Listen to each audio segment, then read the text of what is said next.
Stagnant water is a comfortable breeding ground for mosquitoes, insects, and some bacteria. On the other hand, flowing or moving water is a threat to their survival. Life was never meant to be static. Man, by design, is supposed to be on the move always. Little wonder, one of the characteristics of living things is movement. The history of human life is that of migration from one place to another. Yet, there are times when movement becomes so difficult.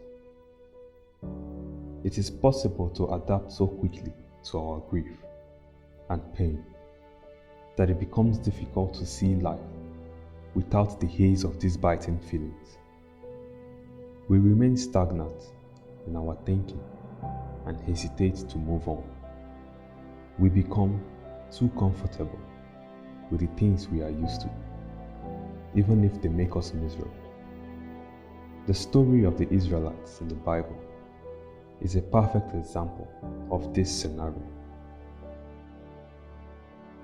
When the children of Israel found themselves between their rapidly advancing Egyptian slave masters and the Red Sea, they were terrified.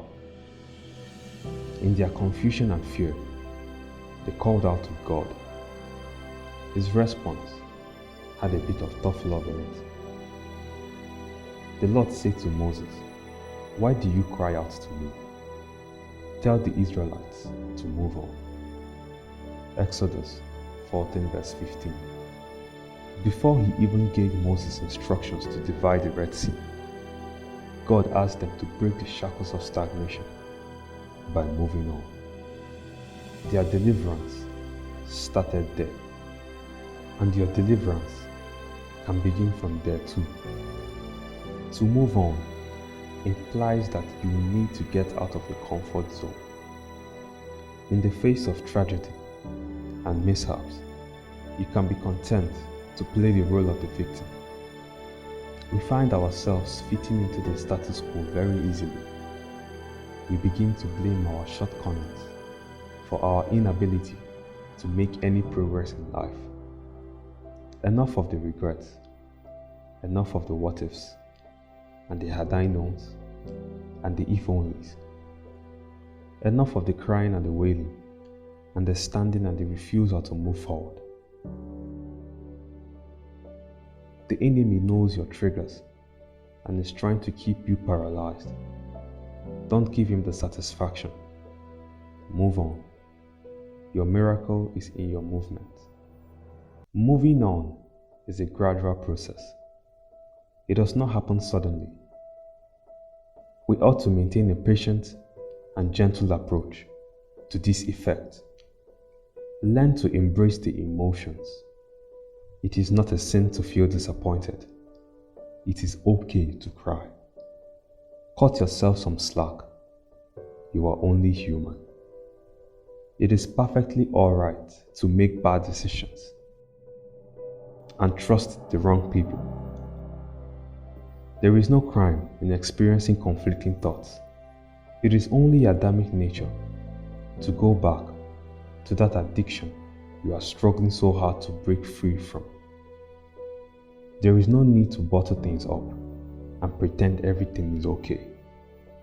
How long can you go before you burst? Yes, there are consequences to your actions. Accept the reality of the situation and move on. You don't have to be strong all the time and carry your burdens alone. God is willing to help you. Let Him. Move on. Don't be stuck in that phase of wallowing in self-pity. Leave the past in the past. There is little point in carrying baggage all around with you. It will limit you. There are lessons to be learned from the events in the past, granted. But don't let yesterday take up too much of today. Give up the pain. Let go. How can you receive if your hands are closed tightly in a fist? Silence that cruel inner voice, that internalized negativity. It kicks you when you're at your lowest. It condemns and magnifies the worst in you. It mocks and taunts you.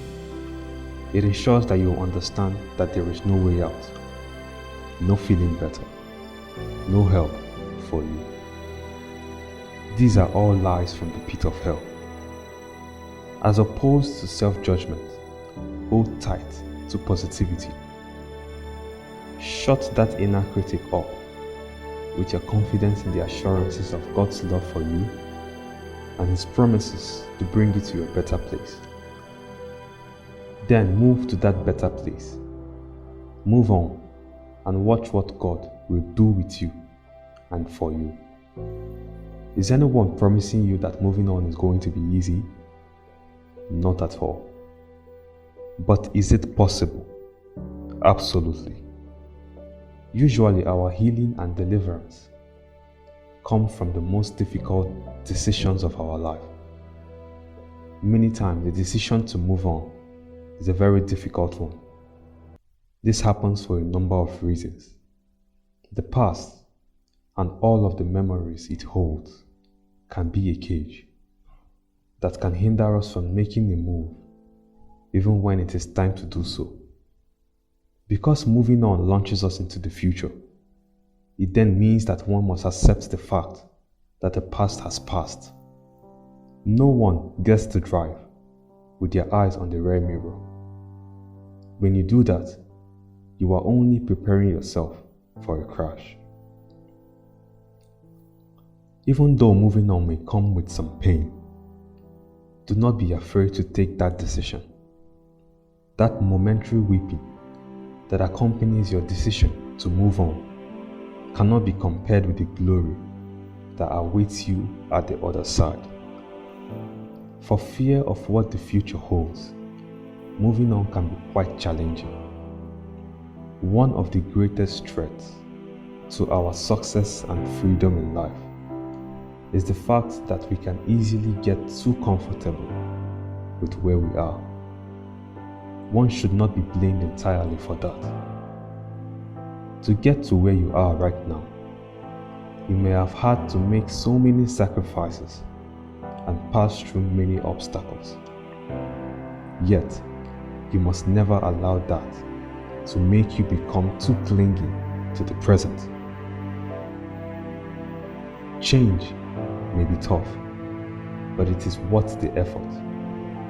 All that you have today is not all that there is in life. Life was never meant to be a picnic. It's a journey. And as long as you are alive, moving is inevitable. It was Robert Frost that said that in 3 words, I can sum up everything I've learned about life. It goes on. And because life goes on, you need to move on. If this video has blessed you, don't forget to like, subscribe, and share with your friends.